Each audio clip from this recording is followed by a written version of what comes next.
कोलकात्यामधल्या Bhawanipur strong room बाहेर TMC कार्यकर्त्यांनी आंदोलन केलं। कोलकात्यामधल्या स्ट्रॉंग रूम मधल्या बॅलेट बॉक्स उघडल्याचा टीएमसीने आरोप केला। ईव्हीएम मध्ये फेरफार झाल्याचा ममता बॅनर्जी यांचा आरोप आहे।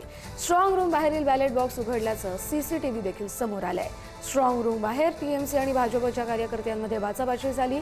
ईव्हीएम मध्ये फेरफार झाल्यास जीवपणाला लावून लढू असं ममता बॅनर्जी यांनी आक्रमकरित्या म्हटलं। कोलकाता इथल्या भवानीपूर स्ट्रॉंग रूमला भेट दिल्यानंतर त्यांनी प्रशासकीय आणि केंद्रीय दलांच्या भूमिकेवर प्रश्नचिन्ह देखील उपस्थित केले आहे। दृश्य आपण पाहतो। ईव्हीएम मध्ये फेरफार झाल्याचा ममता बॅनर्जी यांनी आरोप केला। त्यानंतर कोलकातामधल्या भवानीपूरच्या स्ट्रॉंग रूम बाहेर टीएमसी आणि भाजप कार्यकर्त्यांमध्ये राडा झाला।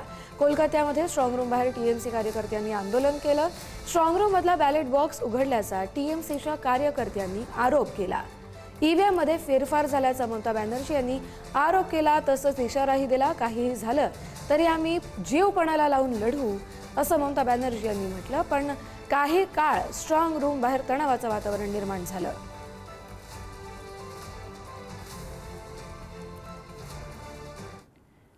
तर कोलकाताच्या भवानीपूर विधानसभा मतदारसंघात जोरदार राडा झालाय। भाजप कार्यकर्त्यांनी तृणमूल काँग्रेसच्या वाहनांचा मार्ग रोखला। तृणमूलच्या आरोपानंतरही भाजप कार्यकर्ते आक्रमक झाले।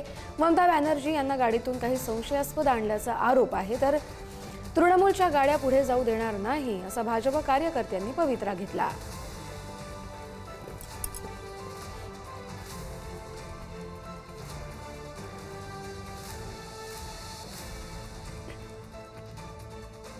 Thank you.